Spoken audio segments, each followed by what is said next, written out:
Good morning, everyone. I'm Chuck Newman. I am a member of the Board of Directors of the Association for Conflict Resolution Greater New York Chapter, one of the co-sponsors of the Roundtable Breakfasts, along with Maria Volpe, about whom you'll hear a little more in a moment. There are some faces I don't recognize, so let me just very quickly mention that the Roundtable Breakfasts were started by Maria Volpe, who will introduce herself, a professor of sociology at John Jay. It was started in September of 2001, shortly after the attack, as a way for dispute resolvers and conflict resolvers to coordinate with each other about a response to the attack. At the same time, she created the listserv that probably most of you are on, and many of you may have heard of this meeting because of that listserv, which now has something like 3,000 members or something like that. So a critical part of New York's response and kind of a central location for dispute resolution in the greater New York area. This morning's program is about violence and our reactions to it. You will hear more about that, of course, from our speaker, and I'll be more than happy to introduce her in a moment. Her talk, Felicitas' talk, has been modified a little bit to, oh, you got my seat. It's fine, it's fine, it's fine. Felicitas' talk has been updated a little bit, given the news in the last several weeks about violence of various different kinds all around the world. So you can look forward to that. Before we get started, we will go around the room to do brief introductions. That may help you folks with networking and meeting people, and you may hear someone introduce themselves, and it may strike something in you that you want to pick up on, and it'll also help Felicitas understand who her audience is. In those self-introductions, if we all took a minute, we'll be done. The whole morning will be gone. So we ask that you really please try to limit it to just 2 or 3 sentences. Who you are, what you do, where you do it. If you have an event to announce, particularly if you have flyers in the back, but I don't think anyone does except me, you could add another sentence just to talk about that. But please, we'll ask that those be very brief. There will be a Q&A session at the end, so we'd ask you to hold your questions and let Felicitas work through her presentation, and there'll be questions at the end, and Felicitas does have the ability to stay after 10 o'clock, so if there are more questions, she can take them then. Just another housekeeping matter, at 9:30, we will announce that it's 9:30. Felicitas may have some handouts to present at that time, and I'm sorry, I didn't realize I was blocking. We will alert you that it's 9:30 in case there are folks who have to leave to get to work at a particular time. We ask you, if you have to leave, please be very small. Try not to interrupt. We want that break to be extremely short, if we can do that. On a related note, you may have almost certainly have heard that Police Commissioner Bratton is going to be retiring. His replacement is someone who has worked very closely with him. You may have heard in news reports and interviews that Bratton has been giving recently that a major thrust in the NYPD has been recently about community policing. And if you want to mark your calendars, the first Thursday in December, the speakers at the Roundtable Breakfast will be the Deputy Commissioner for Community Policing, Susan Herman, and Brad Heckman of the New York Peace Institute, who is one of the main trainers for the implicit bias and mediation skills training that's now included at the Academy and is being rolled out to all the cops who are already on the force. So you could look forward to that. Very briefly, let me show you what I mean about a brief introduction. My name is Chuck Newman. I work in New York. I am a commercial divorce and employment mediator, commercial divorce employment lawyer. I volunteer at the Community Dispute Resolution Center on Staten Island called NYSID, and I welcome you all here. Hi, I'm Vivian Topp. I'm retired, and I'm a former student of Maria Volpe. Hi, Joanne Botches, Montclair State University professor, adjunct, teach conflict resolution arbitration, and I have a human resources consulting practice. Good morning, my name is Tisha, and I'm a psychology student at the New School, and I'm an intern at an organization called Meaningful World, which is an association for trauma outreach and prevention. We have workshops last Saturday of every month, September through November. Well, it's 3 months. And you can email us at info@meaningfulworld.com.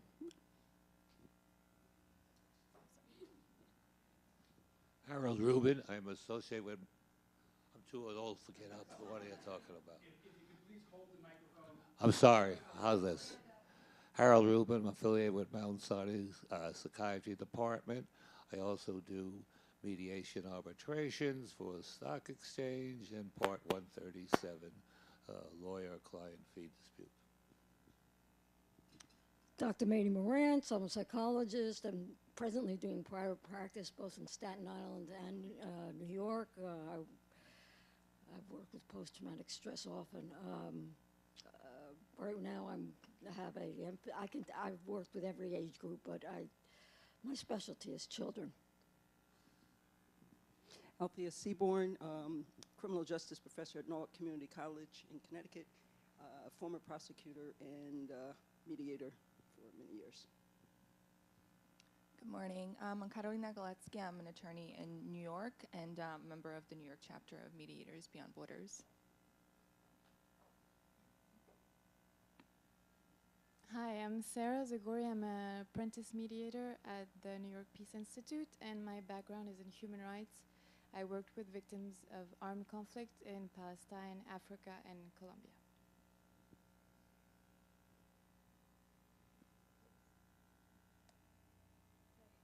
Hi, my name's Kendra.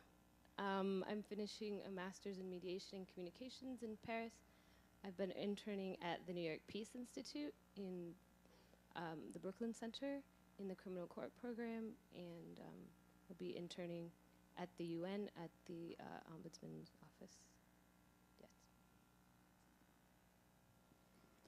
Hi everyone, I'm Sam Baker-Carr. I recently completed my Master's of Public Policy in DC, and I also just finished up an internship with Vera's Institute of Justice and the Center of Youth Justice, working on status offense reform. I'm really interested in mediation for restorative justice. Good morning. My name is Donata Starcevic. I'm a current student in John Jay and a former student of Maria Volpe. Good morning. My name is Ephraim Tabori. I am a professor of sociology at Bar Ilan University in Israel and director of our graduate program in conflict management, resolution, and negotiations. And I'll mention that we have an international program in the summer in English if anyone is interested. Good morning. My name is Suji. I'm a Columbia Law student and an intern at Sanctuary for Families. Hello, Ray Strecker, certified financial planner for military, brand new divorce mediator and divorce financial analyst. That's not fair, Ray. Not friend. No experience. Hi, my name is Elaine Kimmel, and I'm here looking for answers for all of us with conflicts and for others. Thank you. Good morning. I'm Patricia Haynes, and I mediate around the city. And I'm interested in this topic because violence is never a way to settle arguments. Laura Limuley. I'm with two different types of work. I'm with Friends of Island Academy, which is transitional services for the adolescents and young adults on Rikers Island and in Harlem. And I'm with the Dorfer People's Association of New York, which is about 450 refugees living in Brooklyn. I'm Maria Volpe. I'm a professor here at John Jay, and I'm delighted that all of you are here on a nice summer day. And I know that it takes a village to raise a child. When we started these breakfasts, it was Sharon Bird who started these breakfasts with me way back after 9/11. This is the silver lining for us. I'm really delighted that Felicitas is here with us today to talk about violence in Venezuela. I've been interested in hearing her talk about this for quite a while, so thank you so much for being here with us. Hi, my name is Amina Othman. I'm a student here at John Jay, and I work for Maria Volpe. Good morning. My name is Argelia. I am a security major. I did a lot of security and safety field work, and I'm also part of the leadership organizing project with the Bronx Defenders. Communities United for Police Reform. Hi everyone, my name is Fatmata Barry. I am a John Jay student and I am taking a course with Maria Volpe. Good morning. My name is Anastasia Tashkun. I'm a lawyer here in New York. Formerly, I had a criminal practice, and when I hit middle age, well, quite some time ago, I realized I wanted to make a change. I'm new to mediation. I'm getting my master's in law in international criminal justice, and have also begun doing some business immigration work. I'm all over the place, but mediation, I hope, is going to be my future. Good morning, and if she's all over the place, I'm right behind her. My name is Gail Wright Sermons. I'm past that age, honey. Come on. I'm an attorney and have practiced for about 40 years in civil rights, and I'm also a mediator around the country, and I specialize in employment and labor and conflict within high schools and within communities, about which there is much. Good morning, everyone. I'm Genesis Fisher. I'm in private practice doing criminal defense and mediation, and I was a public defender for 8 years.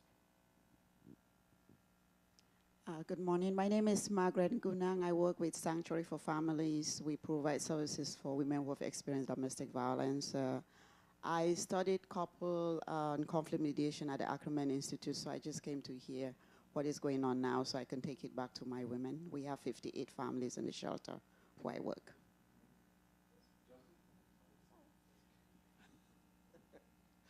Good morning. My name is Justin Strock. I'm on the board with Chuck of ACR-GNY. I coordinate the criminal court mediation program at NYSID on Staten Island. That's the CDRC, as Chuck mentioned.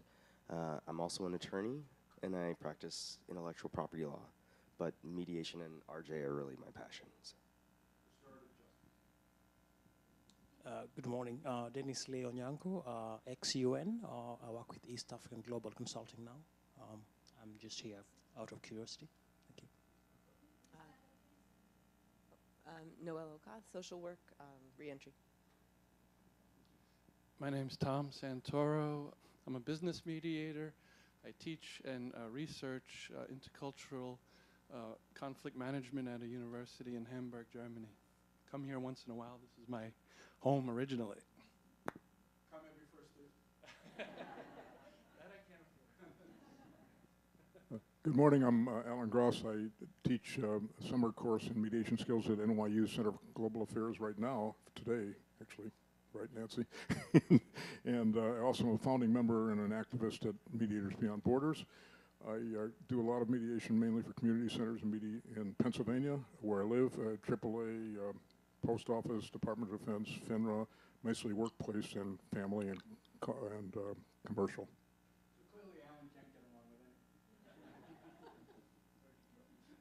Good morning. My name is Michael Cotto. I'm a current student at John Jay. I just finished an internship course with Dr. Volpe. I'm Nancy Kramer. I'm an attorney, mediator, and sometimes arbitrator with JAMS, and I specialize in workplace, family, co-op, condo, and securities work.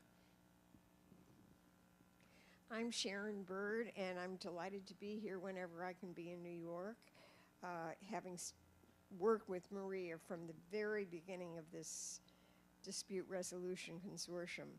I live in Florida, and my current interest is nutritional insufficiency in children, and there's too much of that. Good morning, everybody. My name is Harvey Newman. I'm a retired market researcher, and I'm very interested in peace, especially inner peace. I'm a meditator, not a mediator. And I'm a full-time caregiver for my wife with moderate dementia. Hi, good morning. Willem Wong, Sergeant, NYPD. I work in the Leadership Development Section, Executive Development Unit of the Police Academy. In my military capacity, I'm a major in the Army Reserve, Civil Affairs, so a veteran of Iraq, Afghanistan. So understanding instability in failed states is another interest of mine. Thank you very much. Joan? Good morning. I'm Joan Hogarth. I'm an attorney and an arbitrator and a mediator, not necessarily in that order. And I'm here to learn a little bit more about mediation. Hello, my name is Jacqueline Bailey. Recently I did a basic mediation course and I'm interested in learning more about mediation. Thank you. Maria? Name, rank, and serial number. Okay. I will spare you my social security number.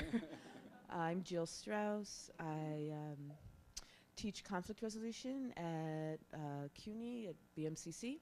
Before that, I was an adjunct here in the dispute resolution program. I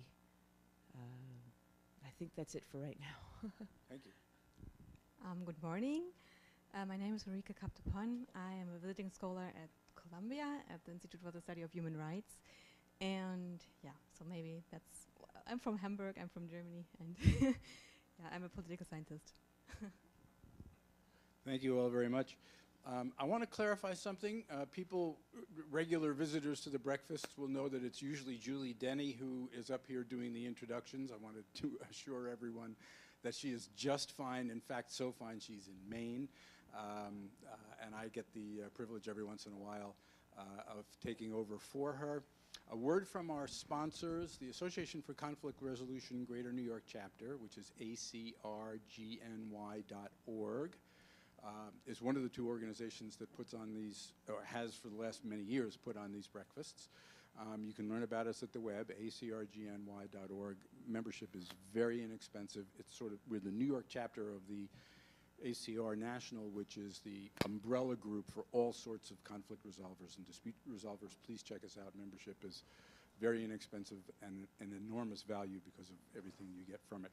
And the other sponsor is the Maria's organization, or one of many organizations of Maria's within John Jay, which is the Dispute Resolution Center, which Maria heads.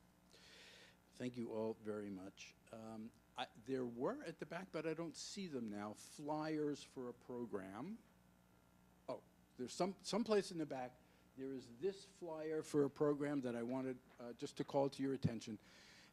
It is from the Center for Understanding and Conflict, sometimes also known as the Center for Mediation in Law. It is an announcement of their basic mediation training, which is now called Mediation and Conflict Resolution Training. It's the basic intensive 40-hour program. The training is phenomenal, changed my life. Check it out, whether it's for yourself or if you know people who are interested in getting started in it. It's a remarkable way to think not only about conflict, resolving conflict, but also relationships among people. So now, thank you very much. It's my pleasure to introduce Felicitas Kort, our speaker this morning. Felicitas is a clinical psychologist. She was born in a remote mining town in Bolivia, moved to Caracas at age 4, has in her adulthood many times visited the States and in fact relocated to New York while keeping a foot in Caracas, can I put it that way? And she moved here in 2009 to the surprise of her friends and family, because she didn't have anyone here at the time. She is a clinician in the field of behavioral and cognitive therapy, particularly in the areas of PTSD, generalized anxiety disorder, panic disorder, and mood disorders. No one ever goes to a shrink for an order, right? You have to have a disorder, I guess. Okay. There you go. Okay, I was wrong. Her practice includes adult and child behavioral and cognitive therapy in Caracas. She's the author of 7 books. I have to make this very abbreviated. She's got pages of articles in her CV, both pitched toward a professional audience and a general audience, a very prolific writer. She's currently a professor at Central University of Venezuela in Caracas, past faculty member of several institutions, teaching psychology in Venezuela, Los Angeles, and Philadelphia. She is heavily involved, and maybe we'll hear more about this, I don't know, in a UN program on media and mental health. She's the clinical director of Behavioral and Cognitive Therapy Center for Families of B'nai B'rith in Caracas. She's taught many workshops, many honors and awards, way too many to mention. And when I asked her the differences between being in New York and being in Caracas, she had two answers. One is, in New York, things work. Okay, good for you. And the other is that Caracas has better beaches. But you can't get to them by subway. And a fun fact about her is that she is the absent-minded professor. She has, while writing papers, burned broccoli. And she asked me to share with you what makes her tick. Her passion is media and mental health. And in fact, what makes her tick is that she has found a way to make her work and her passion congruent. So without further ado, please welcome Felicitas Kort, talking to us about her passion. Thank you, Chuck. That's a fantastic introduction, really. Thank you. You put it in a nutshell, right? Well, first of all, I want to say thank you very much to Maria Volpe. We are connecting for many years. I admire your work here, and as a sociologist, I admire it also because my best friends are sociologists in Venezuela. Part of what the things I present here come from sociology. I also want to say hello to Julie Denny, who's not here, but I know that she's one of the organizers of the center, ACR-GNY, am I saying it? Conflict Resolution Center at John Jay, and it's a pleasure to see of all of you to be here. So I'm going to combine, when we decided to talk about this talk, Nice hadn't happened, Munich didn't happen, Orlando didn't happen, Baton Rouge didn't happen. So obviously when I sat down, I said, this is quite a challenge to give you a talk about violence. I mean, but I'll try to do my best. I try, like Chuck said, I updated part of much of the information that I have here. And I'm going to start, since Maria and I have spoken about the Violence Prevention Project in Venezuela, which was funded by USAID, and we worked for a whole year. It included a lot of information, AD workshops you'll see later, but we also had posters all over the city. And I managed to convince the grant donors that I wanted to do 4 TV spots. And it took me a while to do that because usually grants say, oh, TV, you know, you needed a professional TV presenter and producer. So I'm going to start with our 4 short TV spots that were presented for the prevention of violence in Venezuela. And they were for 2 months. We put it in several channels, and I wish, it's so pertinent that I decided I'm going to start with that. So, and it's in English, because I presented this now it's entirely different what I'm presenting here, but I presented part of the Violence Prevention Project in Vancouver. Do you experience the stress of life in the city? Are you anxious, fearful, or angry? Stop, take a moment for yourself. Inhale deeply, fill your diaphragm with air. Hold the air for 1 instant. Exhale slowly and slowly. Good breathing allows the relaxation that is within you to come out. It's your responsibility to be a calm person. It's good for you, and it's good for Venezuela. There are 2 more, 3 more.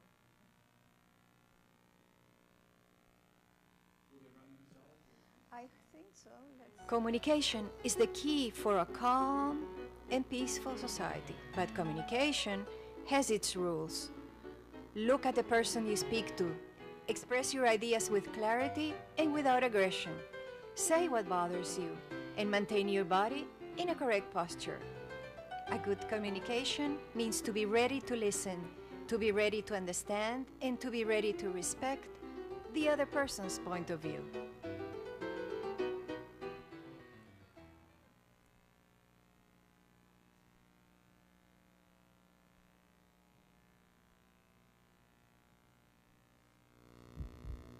Pay maximum attention to this dot. The fact is that there are situations where anger can lead you to despair. You only need to wait for the best moment to find a solution and understand why this is happening to you. Minimize your anger. Act and use it as a point of departure, because This is what will give a truth for Venezuelans.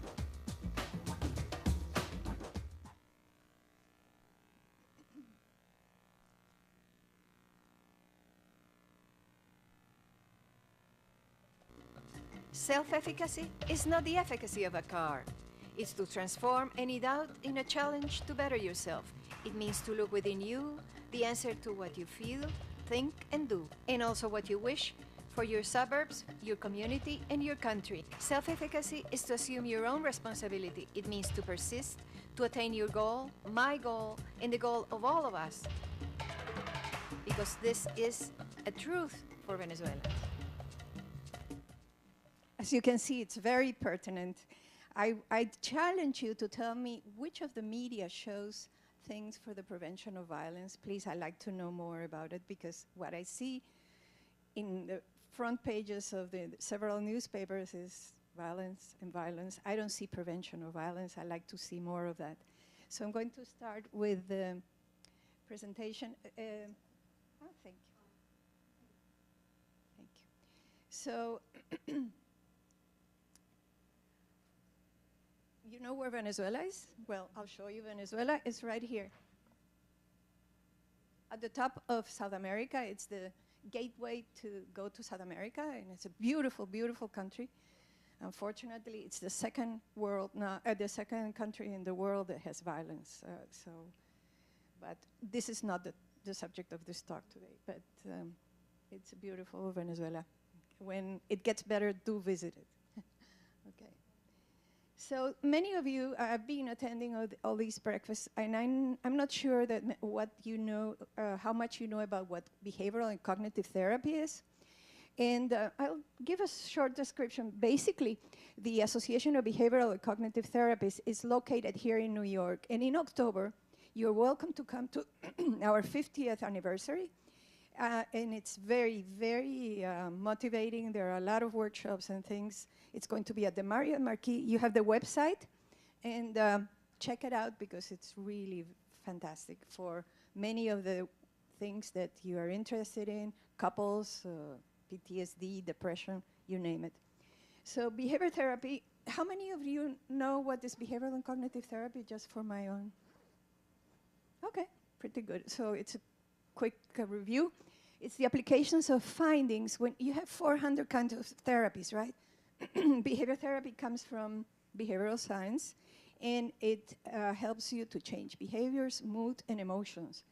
And basically, we use the principles of learning. So it's an entirely different methodology than the 399 other therapies, right? And we are very interested also in how environment affects behavior.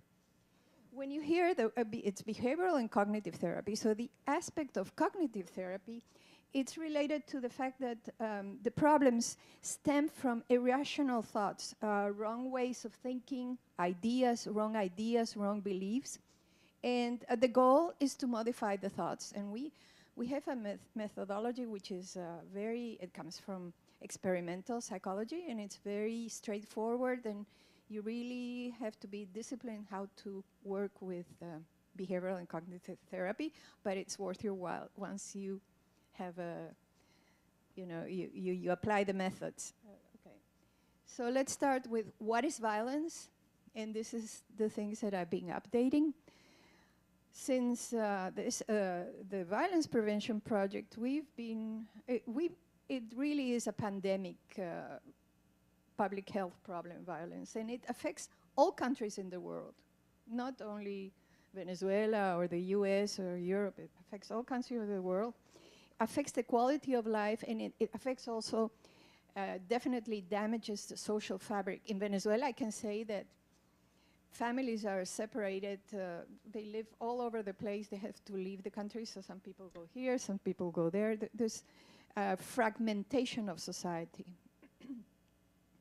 So when we want to review what is a history of learning of violence, anger behaviors can be learned directly. They're directly reinforced when you see an angry person, and you support that person, that woman or that man. Well, you're reinforcing the behavior.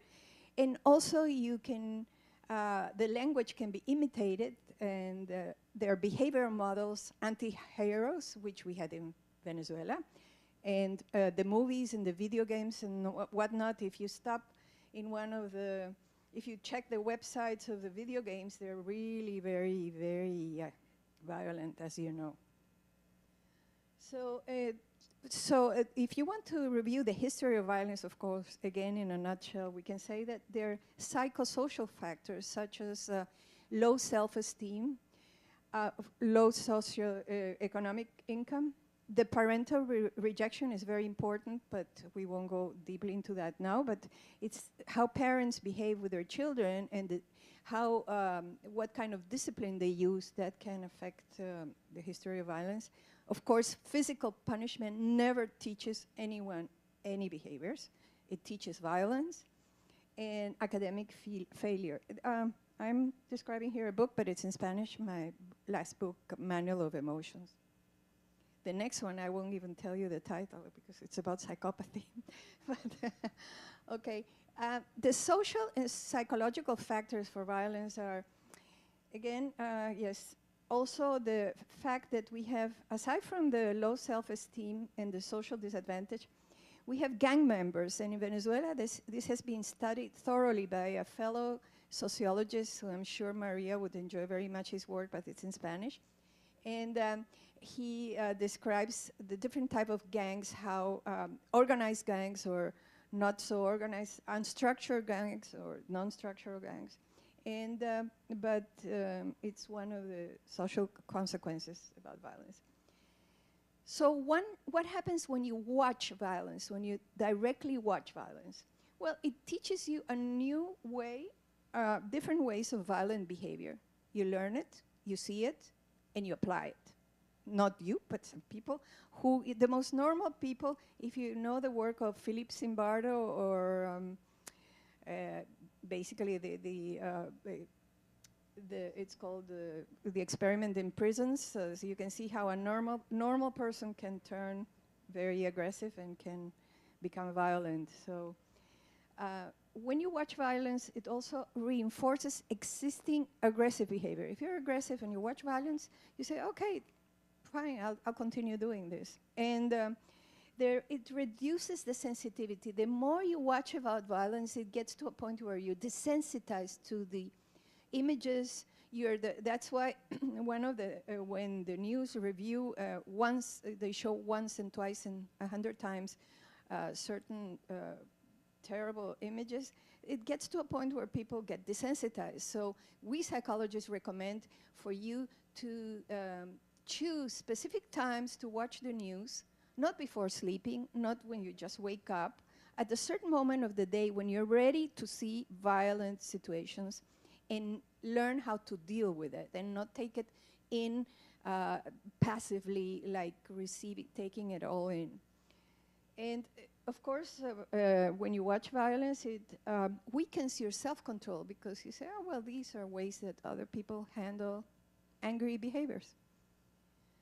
So this is a study, this is just one slide, but we have what they call the mirror neurons that we know very well that we learn by imitation.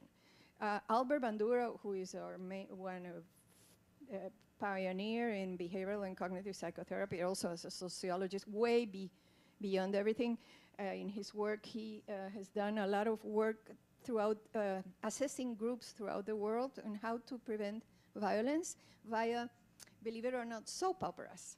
And it's very interesting. Well, I've made many attempts to convince certain groups that work with soap operas to do something in regard to violence, but I haven't been successful so far, but I'll continue pursuing it. So you learn by imitation. 80% of aggressive behavior is learned by imitation. So the social media, it's important for them to know. We tell them, but you know, there is also a lot of money involved. So they, not to glamorize wrongdoing, not to reveal much detail, and we do have details about how a crime can be copied. So just for an example, someone who is lonely and wants to, and anonymous and wants to become famous, if he learns from the news what can be done to become famous, he will hit first page, front page, with learning that kind of behavior and applying it. So media knows that, and I think there's a lot of work for us sociologists, psychologists, mediators, and to work on that line. So when you hear violence and mental health, the latest research shows that actually fewer than 5% of gun crimes are committed by people with mental illness, to your surprise. It's not, do not associate mental illness with violence. It's just a very small part of perpetrators that have mental illness. And that small part is related to psychopathy or psychotic disorder. Psychotic means crazy. So, but there's no link. For example, there was many people have said that it's related to autistic behaviors. Autism, you know, I'm sure you know the spectrum of disorders like autism are not associated with psychopathy and are not associated with crime. You know, one situation doesn't mean that they're all like that. So you have to be careful what your conclusions are. One central issue of Dr. Sheridan, who will be coming to the Icahn School of Medicine, I think in September, October, giving a talk. He has been working for a long time about psychopathy and working with psychopaths. And he says that in his long experience, the main, the core, the key of the psychopath or the killer is disrespect. The feeling of disrespect is the key to ideology of violence. And in Venezuela, that is very much so. So frequently murders are desperate acts to overcome humiliation, to the point that they don't care about their own life as long as they are glamorized and well looked upon, or that they overcome the humiliation. So check Sheridan, he does fantastic work. And he will be at the Icahn School of Medicine. Unfortunately, I won't be able to attend, but in September. Respect in Venezuela, also, this is, homicide is a glorious act. So you see a 12-year-old, mostly boys, 12-year-olds, 14-year-olds, who they accumulate, like the generals, they accumulate stars, you know, like, well, they accumulate as many people they kill. The more people they kill, the more famous and the more glorious they are. So there is an emphasis in a capacity to kill. And before they used to kill in a normal way. Now they kill with a lot of anger, like shooting many, many, many times in the face. And I won't go into details. It's early in the morning. Even if it were at any time, I wouldn't go into it. But so there is no control, no limit, no remorse. So if any one of you speaks Spanish, I strongly recommend, because there's nothing in English, with the work of Alejandro Moreno, a very good friend of mine. He's a priest, but a sociologist and major figure in working with, his book is called Y Salimos a Matar. I translated in English, and we will come to kill people, but he doesn't write in English. He has worked extensively because he lives in a poor, very poor area, and he's lived all his life studying young criminals, and his work is very well thought upon and very, very important. So what did we do with the prevention, the violence prevention project in Venezuela? It was very, very fascinating, and it's still pertinent. What we did is that we did workshops, 80 workshops all over the city at different levels in the, you know, east side, west side, lower side, all the sides that you call, with different socioeconomic groups. And we had 323 participants. And what we used is these interventions, I'm not saying they're a panacea, but this is a beginning for the prevention of violence.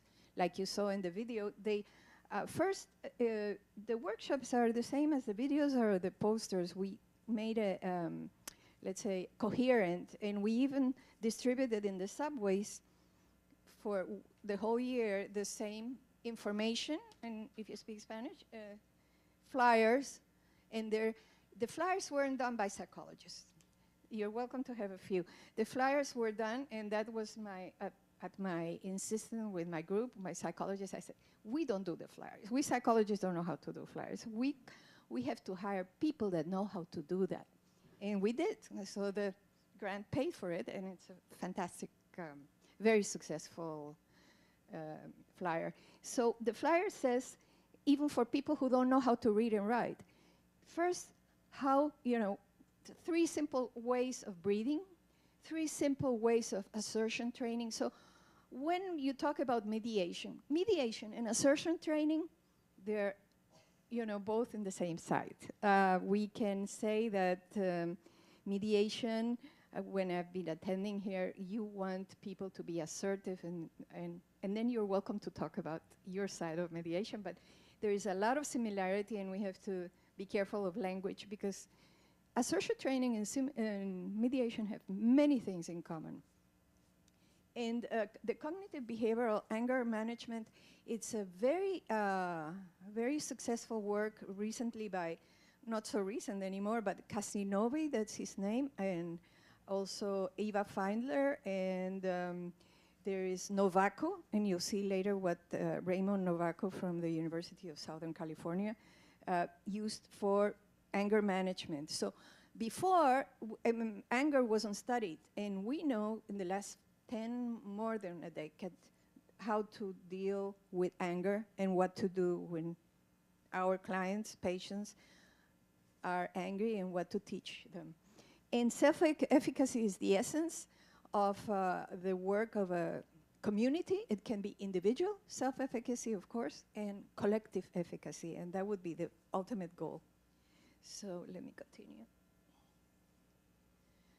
We also did, since we work with the concept of broken windows, as you know, you are very acquainted here. We even had Bratton in Venezuela. We knew that in a prevention violence project, we had to do something with the environment. And we worked in, first of all, at the psychiatry department where I teach, at the postgraduate center of, the main psychiatric hospital. We had, we refurbished they had a center for violence of prevention. And then we worked in 3 different areas of the city, Bucaral, which is, sort of, let's say, midtown, with a home of orphan children, then a very low income neighborhood like Los Erazo, which is your lower, I don't know at this point, which is your lower income area. But, and also in the Psychologists Federation, we helped to refurbish the environment. So other interventions were the media. We had extensive use of the media, to the point that the organizers, our grant supervisor said, are you all the time in the media? I said, yes, we have to be in the media. And so not only me, my colleagues, we gave information about the same information. We stuck all the time.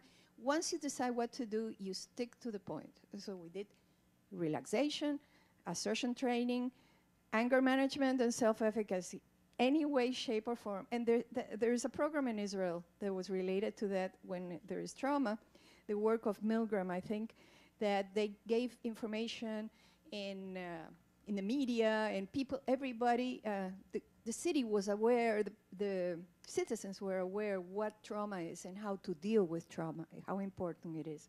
So that we copied that in a way. So in the television talk shows, people were interested in what we were doing, so we had morning and afternoon, whatever. And the 4 TV spots, which I'm very happy that I even have them in English for you. So these are the flyers. It says they're very well designed and very well thought out. You see it here, 1 second and 1 slide, but it took a lot of work, because it says, take time for you and turn the environment pleasant for you. And then it says, it goes on communication, that what you saw in the video, listen, speak, and understand. And then it teaches relaxation, how you manage anger, which you'll see in a slide, and self-efficacy, which would be the topic for our next talk about the self-efficacy. It's a whole talk in itself. So what are, how can we describe aggressive behaviors? Well, we have verbal, when it's insults. You can say you are definitely insult, threats, expressions, showing, finger pointing. That is aggression. Domestic violence. I know many of you work with couples, and it's a big issue here and in Venezuela. And indirect violence is when you break objects, like, you throw, you know how to break objects, right? And instrumental means that instrumental aggression is something when people really think out, they review exactly the steps that they're going to do, and that we've seen it's the common denominator of the latest killers in the different parts of the world, where they think, where they do research, they find it in internet, they find it in with their friends, or so that's a whole subject. So what happens, how does it, the triggers, first, how to record an anger episode. You start, that's what behavior therapy has learned, that we have first a trigger, then how we reason about it, and how intense the anger is, and what are the consequences of the anger. So if you can see it in the work of Novako says, a way of managing, you have internal phrases, how you can talk to yourself. So if you're provoked, you prepare yourself for a provocation, right? And you say, I can deal with this, I'm prepared. Then when you can say, oh, I'm not taking it personally, when you teach your clients how to deal with provocations, and that is an internal work, a discipline, and you rehearse it and you practice it. Then the confrontation is, I really don't have to prove anything. You are confronted by someone, I don't have to prove anything to. While someone is confronting you, you can think of the beautiful beach in Venezuela, or you can think of anything, well, I would think, that's what I do, or think of something that you really care, that motivates you, and you let the other person, it's their own boomerang, and I'm sure you know about this. And you say to yourself, I can control that. Then the next steps is, if you manage, what happens to the the confrontation consequences is that you realize when you're confronted that your muscles are tense, there's a whole, series of physical symptoms that you have when you're angry, and you can lower those symptoms by breathing, by meditation, if you do it in a, well, you have to be constant, but just the breathing, diaphragmatic breathing like you saw in the first video, well, that's a good beginning to manage anger. And understand that you have reasons to be annoyed, but you're not going to get angry. So those are internal phrases that you say to yourself. And then you can say to yourself two options. Well, if you can't solve it, you say, okay, forget it. I'm going to take it in a humorous way. Or if you solve it, it's good for you to reinforce yourself and say, oh, I control myself. And you can even, reinforce yourself with a little, depending on your interests, whatever you. Well, this is quite a shock, I'm sure, for many of you. So it was for me. At MoMA, the Museum of Modern Art, they had a debate on violence, and I attended. And to my very surprise, you can download from the internet a gun, a 3D gun, and you can. I think this is very, very serious. I participated. It took me so long to prepare a reply to them that I didn't get on time, but believe me, I think this is very serious that you can download. And to the point that the Victoria Albert Museum in London exhibits the Liberator pistol, and they say it's a learning really experiment, not appropriate for disturbed minds. Well, I leave it up to you to think what, this is serious. So, well, we all need to do something like collective efficacy, right? And that means that one swallow does not make a summer. Is that how you say it? You don't, you really have to work on being together. I'm not in politics, so I'm saying to have same goals, okay? And the best recommendation, as we suggest, is the work of self-efficacy can be learned both in many ways. The most accessible way would be via soap operas, by radio. There's an organization called impact.org, where they have radio programs in Bolivia, and for some reason or another, they haven't been able to, they're not ready to do something in Venezuela. I wonder why. But they have it in Chile, in Puerto Rico, in the islands. And also the work of Bandura has been in Tanzania, India, which means in Tanzania they taught, how do you call, planning, family planning. And in Mexico, it started Mexico with the TV producer called Sabido. And the soap opera for a whole year taught women how to empower themselves. So believe me, it's very, very expensive, but soap operas, it's a good way to go if you have the money, right? So these are my contact information, and I'm ready for questions anytime. You have some handouts. We presented at the Association of Behavioral Cognitive Therapists here in New York. In the newsletter, we have a short article in the newsletter, and these are my contacts. I'd be happy to answer, yeah.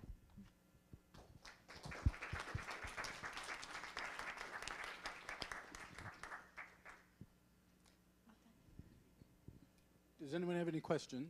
I do, Chuck. I wondered who were the participants in your 80 workshops, and what did they have to say? Why were they there?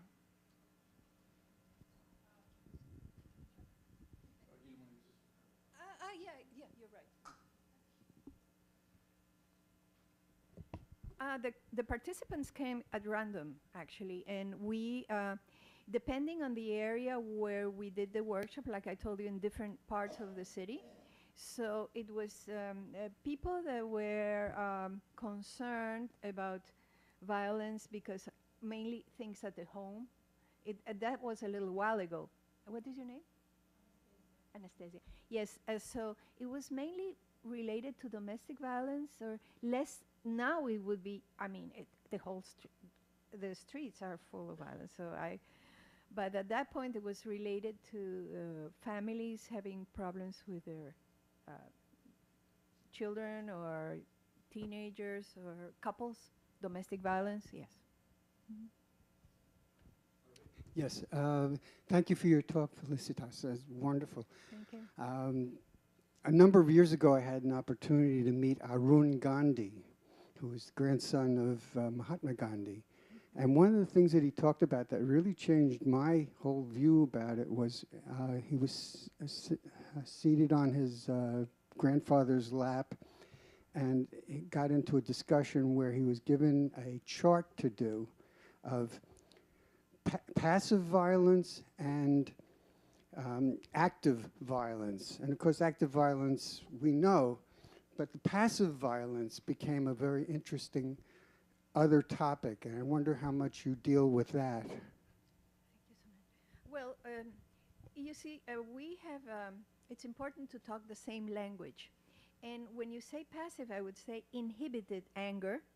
Someone may be angry and not express it. So when you do assertion training, people that are non-assertive are passive anger. You have passive aggressive anger, and you work with that. That means they don't express it. And you teach how to express anger in a social adaptive way. Well, this is slightly different what he was doing. His passive violence was a list of behaviors that we don't think of ordinarily as violence, but lead to violence or lead to a way of violence. He talks about stealing, lying, hating, lust. Mm-hmm. many of these other things lead to that violence, but don't actually start the violence. I think what you're talking about, what is your name? Harvey Newman, yes. Harvey. What you're talking about is that we make like a thermometer, not like, we make a thermometer of different levels of anger. So you're talking about a thermometer which is related to just the gesture, you know, without even talking. If you go, you know, I don't know how to, but anyway, you can do an aggressive gesture and go through menaces and threats, and then you go down the scale, up to homicide and suicide. So it's a thermometer that I think that's what you refer to. Yes. Could you please spell the, you said the Icon School of Medicine in September and the person that's going to be speaking on disrespect? Yes, yes, I'm glad you're interested. Icon, you spell it ICAAHN, School of Medicine. It's on 90 Mount Sinai Hospital, 96. Yeah, you can say, please, doctor, you tell him where it is. 96 in Medicine. More, it's at, would be at 99th and Madison. You go into the main building, the auditorium. I don't know where it's being held. Yeah. I'm not sure. But Well, maybe you can contact each other and you tell her where it is, and she'll be happy to go. I will tell her as soon as I find out. Dr. Sheridan, Sheridan, and he's, right now I don't remember his first name, but William, I think. And if you look Sheridan psychopathy, you'll find a lot of work about him in Google. Yes. Yeah, my question was about the reference you made to fewer than 5% of gun crimes committed by people with mental illness. And I just wondered, because since you have the background also with looking at the media, it seems like we've expanded what mental illness is when the media is reporting on it. So it seems like, you know, the 5% is like, wow, is that really? And I believe that that is true. But what do we do about that? Because, you know, when someone does something, the media kind of puts it out there, and people go, oh, they have a mental illness, or that's because of. And also, the media decides who they say it's mental illness, because for a black male, it's never a sign. That's correct. What is your name? Althea. Althea. Okay, Althea. Well, that's one of our challenges, right? Because if we remain silent, if we don't do anything, this will continue. But organizations, like I said, one swallow doesn't make a summer. So if we get together, there was a violence a few years ago, I know, called Voices versus Violence. And there were many NGOs together to try to deal with this. I haven't heard much from that. I mean, it's so overwhelming. It's so much information that it takes us to be, us, the people who don't want violence, to really become overwhelming also. And that we don't see. Maybe in Israel we see it, right? I don't know. Yes, okay. As you likely know, venting of anger usually leads to more anger instead of less anger. There's a lot of data on that. But what I'm interested in is whether you believe, or anyone here believes, that the expression of anger ever has a good social effect. I'll give you one example. Suppose that you're interrupted frequently in a group meeting, and you say, please don't interrupt me, and that doesn't work. Then you say, I feel disrespected, and that doesn't work. Does it pay to get loud and angry and say, something angry about the interruption or any other kind of disrespect? What is your name? Alan. Alan. Okay. Anger is an emotion. It has a motor and can be positive, but not when you address it to another person. It can be something, a motor that makes you, do things, or you can transform anger into a positive. It's not going to solve the meeting if you become angry and loud, definitely. On the contrary, I think it's very important for us to know that we all want the same. We want to become close, or we're working on that, but we're not doing very well. I don't think anger solves a meeting, no. Perhaps I was hiding my bias. I actually believe that sometimes a powerful and intense expression of something like anger can signal to other people that something's happening here that they may have ignored otherwise. And it may result in a dialogue and a reaction that is more productive than just slinking away. Well, I respect your opinion, but you know what? If you cross the street with a small child and the child lets his hand go of you, and you slap him real hard, it's worth it. But in a meeting with adults, I think there are other ways. I don't know. Yeah, that's.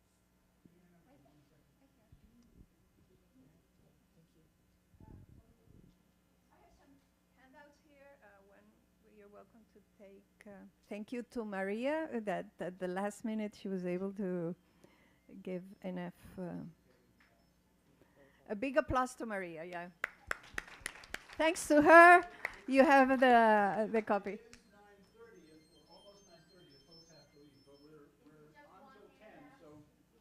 Yeah, yeah.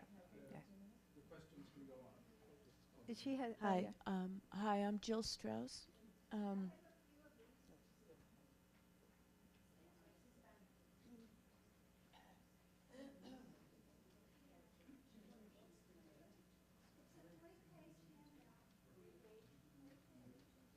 Yes, actually, there you have the name of the Association of Behavioral and Cognitive Therapists, which I strongly invite you to attend in October. Not that I'm not getting paid any commission, but you'll enjoy it.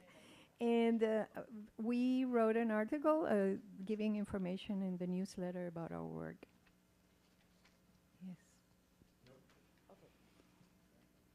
Any other questions? I wasn't. Yeah. Yes, I wasn't. I was requested to stand up, so I will. But yes, Alan wants to pass by, so go this ahead. will take a moment. He passed by. Alan, I have jet lag. What are you doing here? Jet lag, among other things. So it's. Thank you for your presentation. A couple of questions. Yes. So yes, sorry. So Yeah. I actually 3 questions. You've made several references to Israel, and I was wondering, perhaps I missed that.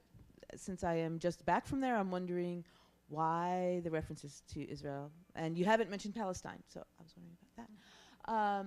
Second question is how frightening about those 3D guns.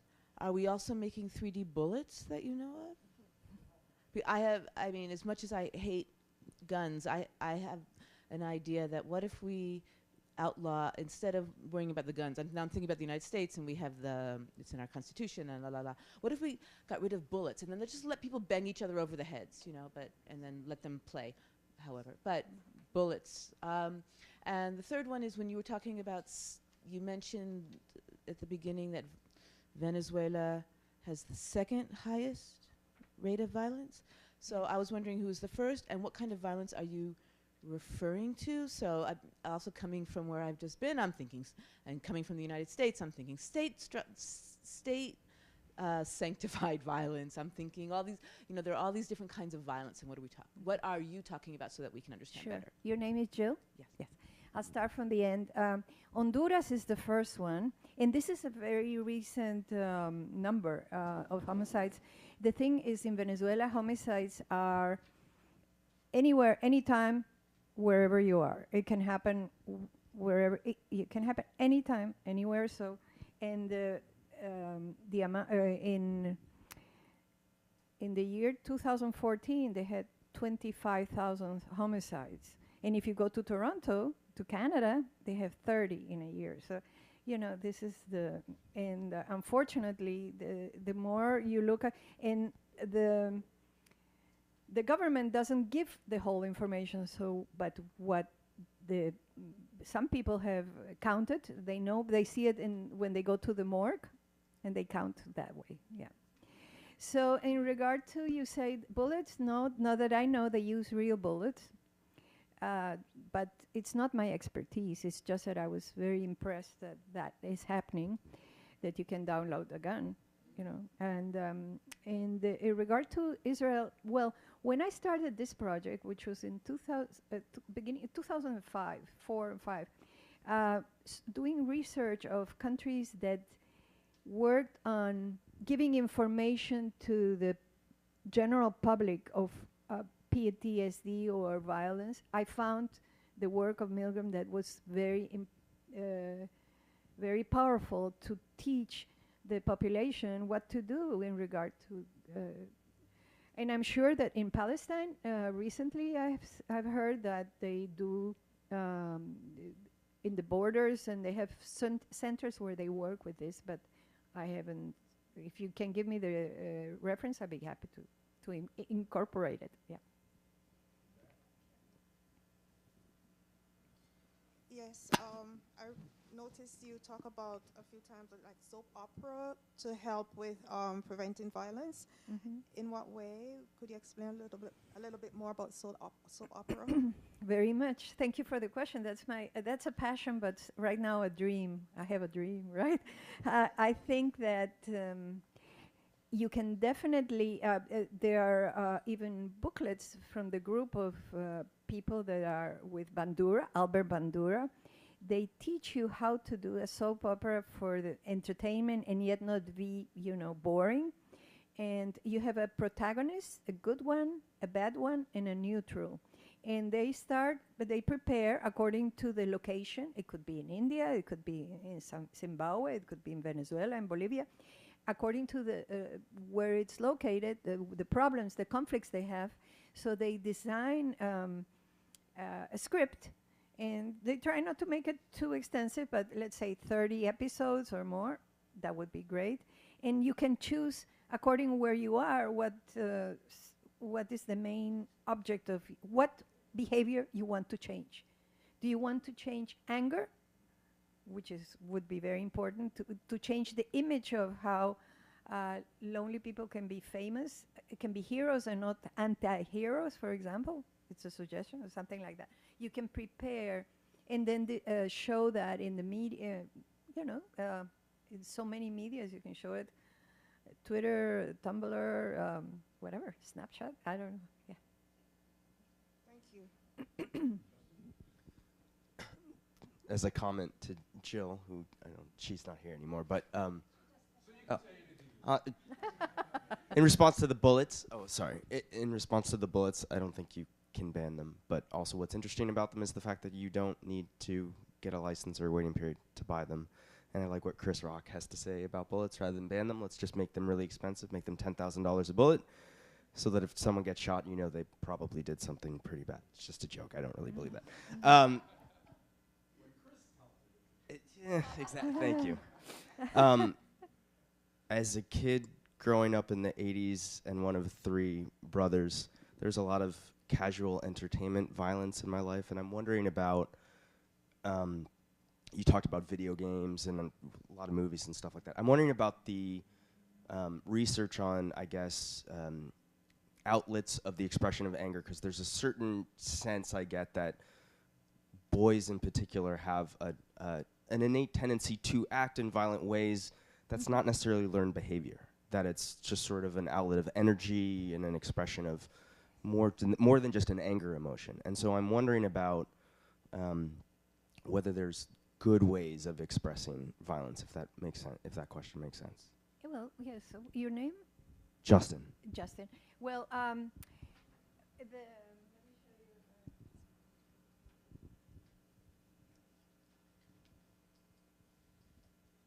American Psychological Association has a lot of information about anger, how angry behaviors, or even APA talks about gun violence. It's a whole, let's say, document. And basically what you would like is the work, for example, I would suggest for you to read the work of Patterson, that works with young social psychologists. He works with social learning in adolescents. And there you can get many of the answers of your questions, because it's a way of glorifying young teenagers or young people who want to be respected, glamorized, and so there is a whole method how to deal and work with that. Yes. Hi, I'm Vivian. So I was born in Venezuela, and I came to the States when I was 9 in 1956. So that Venezuela has deteriorated to this stage. I'm not surprised. So I saw it slowly, slowly going.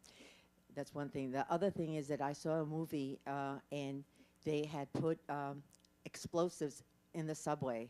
And I'm saying to myself, why is the movie industry giving more ideas? That was very, very disturbing to me. So, you know, in terms of the media does make a difference. And the third thing is, there's a new ad now. If you see something, say something. And I mean, it's not a new thing, but they're having now a lot of advertisements of people on the bus and all that. Because like I was thinking, like what happened in Bernardino, the guy lived with his mother. You know, it's like, didn't she see something? You know, so it has to be like a collective. So I just don't know how, in terms of this anger. I mean, I think it's a much bigger picture. Like today, there was something in England, right, in Britain, in London. Yes. The guy with the knife, you know. So it's like, oh, he's mentally ill. So it's like, should he have gotten anger management? You know what I mean? I mean, when do you get them? Before, so they act, and so I think the society has to figure out how to get these people before they act. Well, that's the big question, Vivian, what you're saying, how you get to these people. But to jump to conclusion immediately whether a person has a mental illness, I don't know how quickly he was assessed. I don't know. I haven't followed the news. But, you know, from your intervention, your comment, I can say only one important thing. Violence travels well around the globe. It travels, it doesn't need language, it needs images, and then you learn from that wherever you are. And even, I was in Bolivia for a convention, and I was going, you know, when you buy little things, sundries for souvenirs. So there was a little tent, I was very impressed, a little tent with a small Indian Bolivian girl. Since I was born in Bolivia, I felt very close to him, like how cute. He was about not more than 6, and he was selling the Sylvester Stallone movie. No, the other, Rambo. And he was watching Rambo all day. That was the only video he had. So, you know. Yeah, my name is Gail Wright Sermons, and to look at and to hear what you're saying, I think is so important.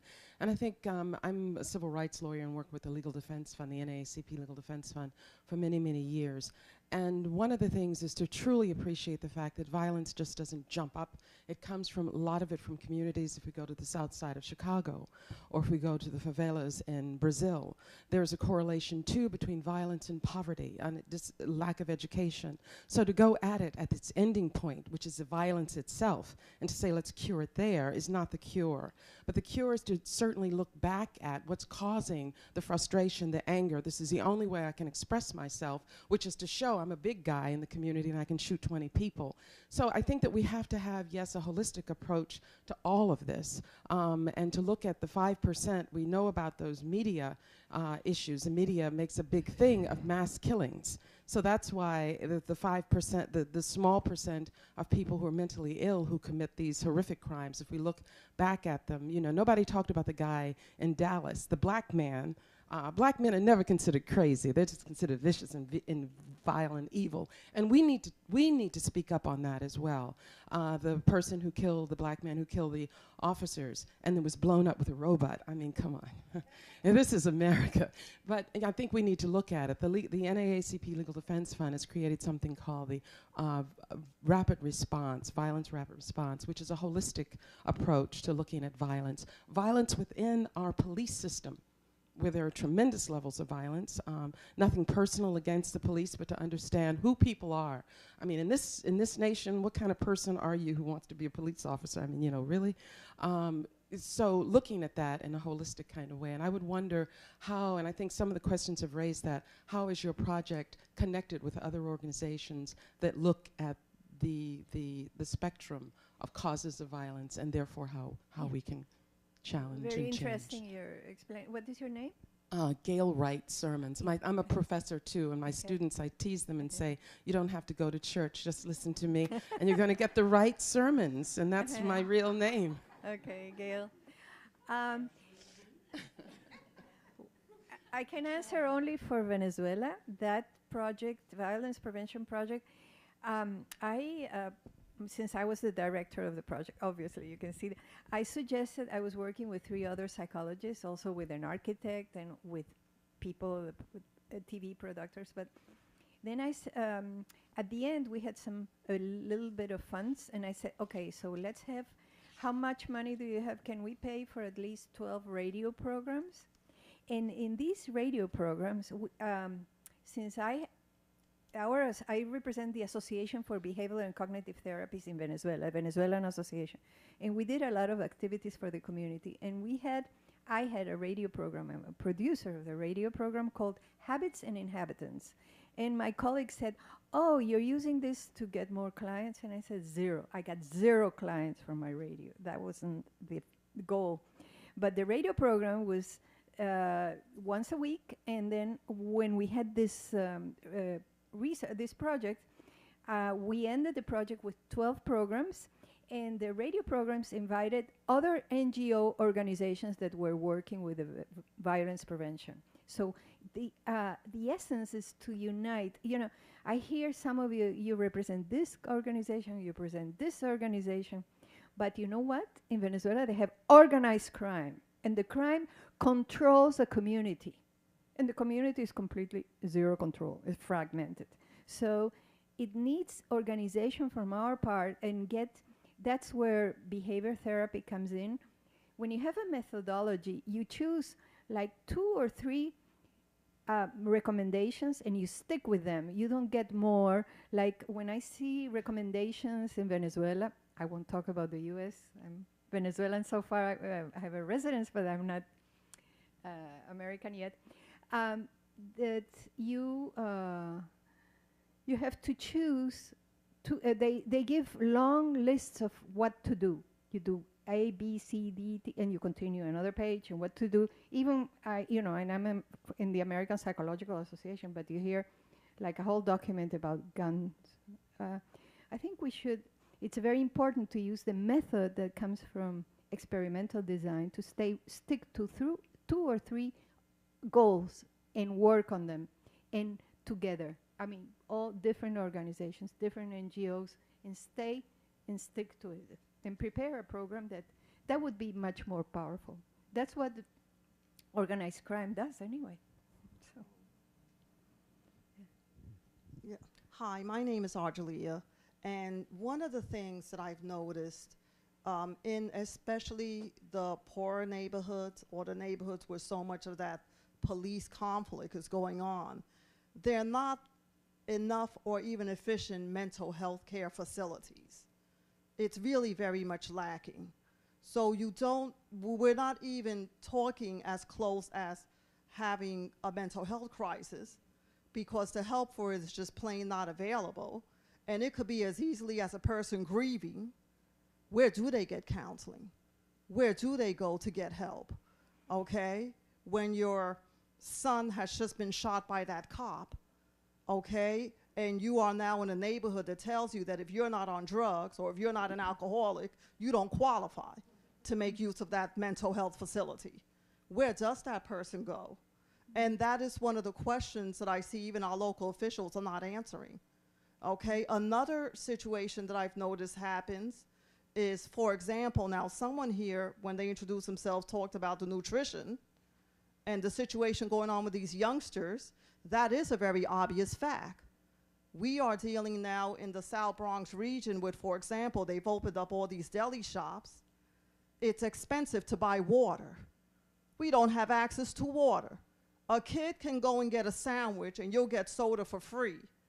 If he wants to buy a bottle of water, you have to pay extra. And we wonder why they're acting the way they do. Okay, so these are some of the issues we're trying to now, I'm in the thing we're working with, I know it is I belong to the South Bronx Food Coalition. And one of the things that we're advocating, we're actually fighting to keep our community gardens. We went from arson. We went from a neighborhood that was burning down. It was considered to be the South Bronx burning. Remember that era, the 70s and 80s? Now there's a big fight for the gentrification issue. Because now everywhere you turn, there's a crane building something, and everybody wants to move there because rent is cheaper, but the residents now are angry. There's a lot of anger going on, and that's dangerous because we don't know what's going to explode there. So now the big issue is gentrification. How do we save the little bit that we did have, especially those of the people who lived there during that so-called era when it looked like a world war? Okay, many of us, I know personally, I went through that era. I was a teenager where every single other day there was a fire in the neighborhood. Arson, people did it for a variety of reasons, collecting the insurance, and you know how that went. And the bureaucrats did nothing about it. Now all of a sudden it's a fight for the gentrification, and it's getting, again, more anger. Okay. What is your name? Ardelia. Okay, Ardelia, I don't have an answer for the second part of your talk because I really don't have a pulse of what you're, I'd like to know more, but I don't have an answer for that. I think it's a comment that it will be welcomed by many of the people that are present here. But I do have an answer for when you say that how do you help through mental health issues. Well, we're working with dissemination of behavioral and cognitive therapies, and you can go online, not you particularly, but you have to know exactly because you have to discriminate which is a hoax and which is okay. But they now psychologists, particularly behavior and cognitive therapists, goes to the communities, the dissemination of to the most remote. I can even, if I contact someone in Oruro where I was born and she has or he has internet and a small computer and gets together a few people, we can teach them how to deal with trauma, how to deal with depression, how to deal with anger. It depends what the area needs, but the dissemination is out there, and there's a very important psychiatrist. A psychiatrist is doing a very important work. His name is Patel, Wilhelm Patel, Patel, and he is doing things in India. Patel, Patel. That's his last name. If you look at dissemination of depression in India, but it's all over the world. He's in England. He's an English psychiatrist, and he works with communities in India. But you can repeat that. You can duplicate that. That's the idea. The good thing about behavior therapy is that since it comes from research, whatever I do here, I can apply in Venezuela or in China or in because we have the same methodology, and that's the important thing. Now the thing is to disseminate it, and you need a small group. You don't need a lot. It doesn't take a lot of money. It's not true. Yeah, I just was wondering if you can just say a few words about self-efficacy. You said that it was the subject of another talk, but just to give us an idea of what it is. Okay, yes, sure. And you have a lot of things online. Albert Bandura Albert Bandura is his name, Bandura, and he has a whole emporium in his website where you can look up how different students from all parts of the world work with self-efficacy, again, related to you even have slides that teach you. Self-efficacy means that there are ways that you can teach yourself to be a master of whatever you are working on. Yes, you can master your interests according to certain steps that you follow, and it has to do with observational learning. It has to do with practice, repeated practice. It has to do with choosing only one goal and not several goals, and stick to it. Has the behavioral methodology, even though he says, well, he's a sociologist, and also he's beyond, namings. Okay.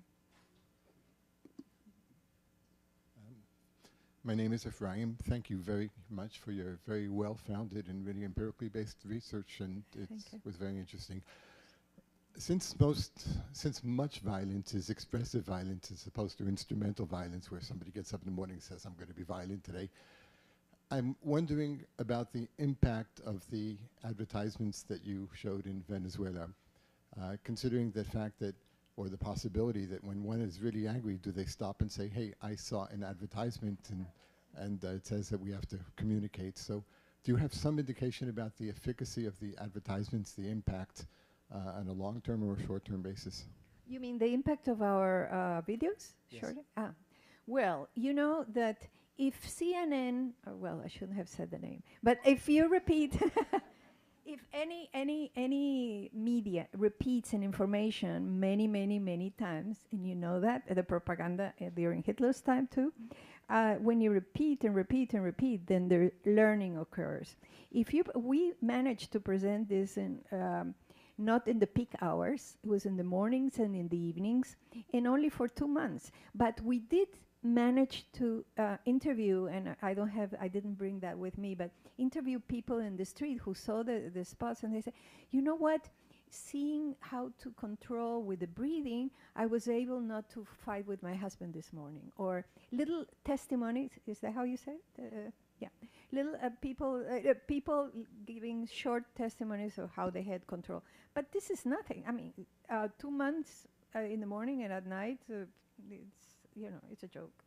It needs more. It's a beginning, but it's not powerful, right? Enough, not powerful enough. Laura, I wanted to follow up on this lady's question about about self-efficacy, which you said several times that was the goal. Could you at least explain how you see that as operating within a community to minimize violence? Again, it's a question of getting a group together, and that collective efficacy would mean that you put aside the differences that the group has, and that you do in mediation also. You put aside the differences and you choose the goal for that particular community, what you need in that particular, and the way you do it is by doing a short questionnaire. I didn't have time. I wanted to give you a short questionnaire. It's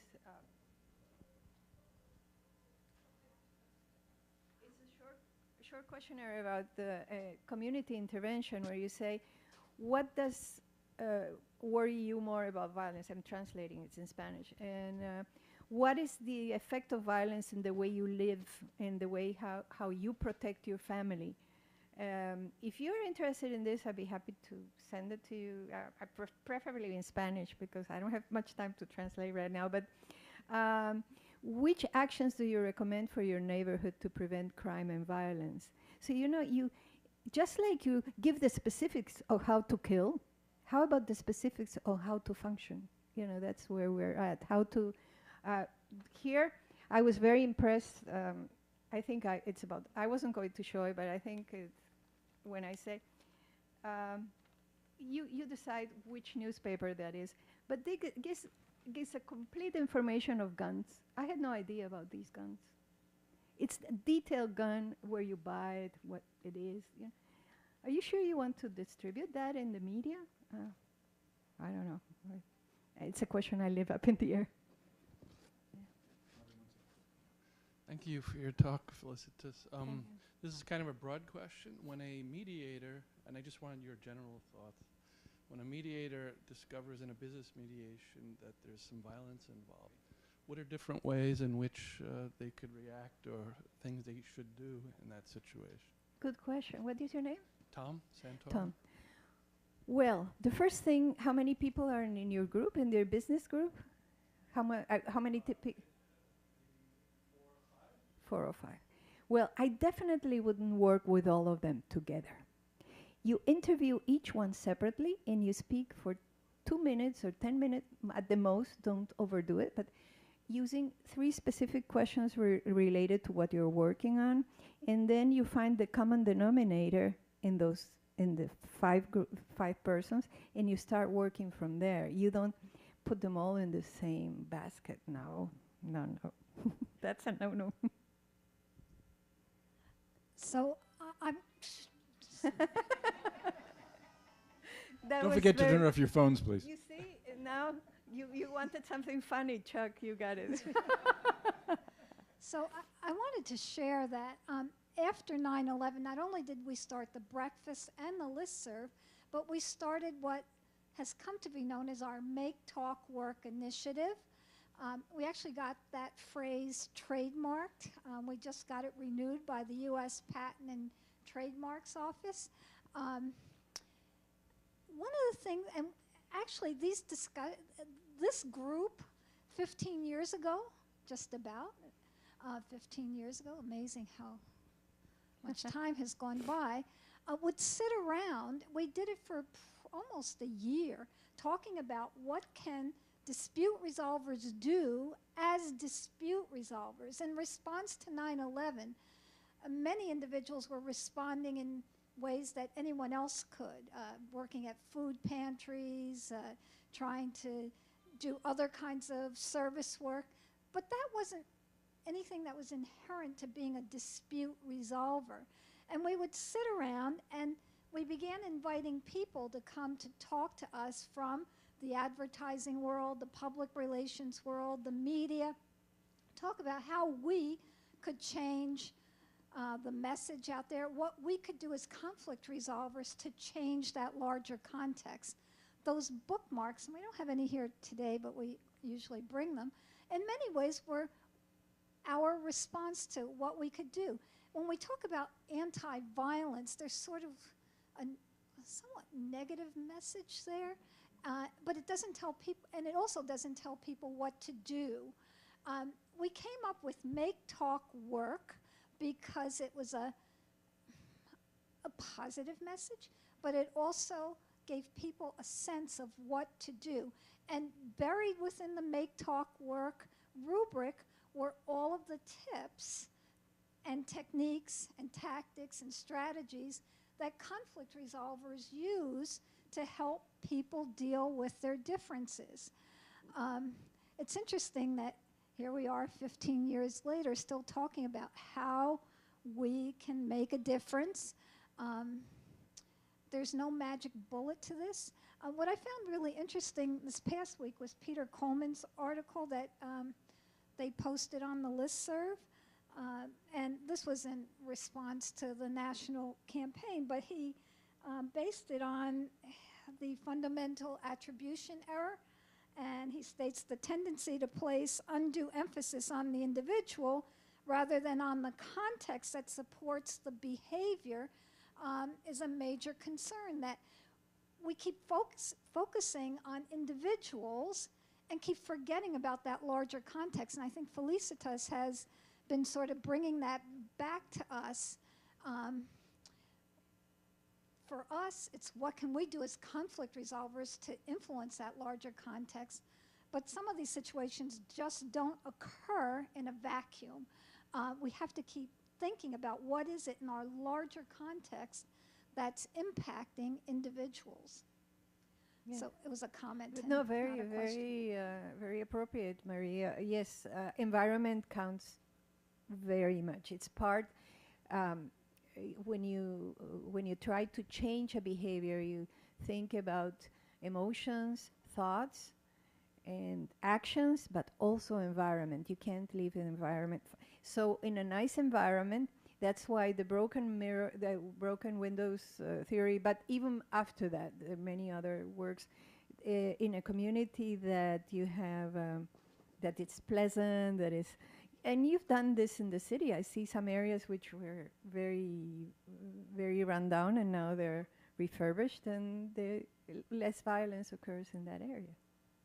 Actually, we are in the area once known as Hell's Kitchen Yeah. here. Try renting an apartment in this neighborhood that no one would come to. Exactly, exactly, yeah. And with that, we are at about 10 o'clock. So thank all of you, very interesting questions, and thank Felicitas Kort for the wonderful presentation. Thank you.